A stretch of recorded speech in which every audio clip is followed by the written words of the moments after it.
Sa tuwing Agosto na kumakasama na tayo, nasisiya at wikang Pilipino gamit ko.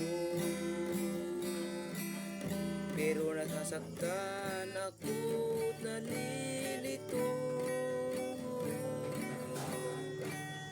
Ang puso ko'y nagdurugo, parang sumisikip ang dibdib ko.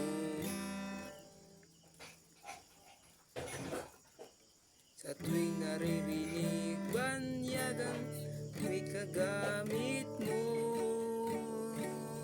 kahit di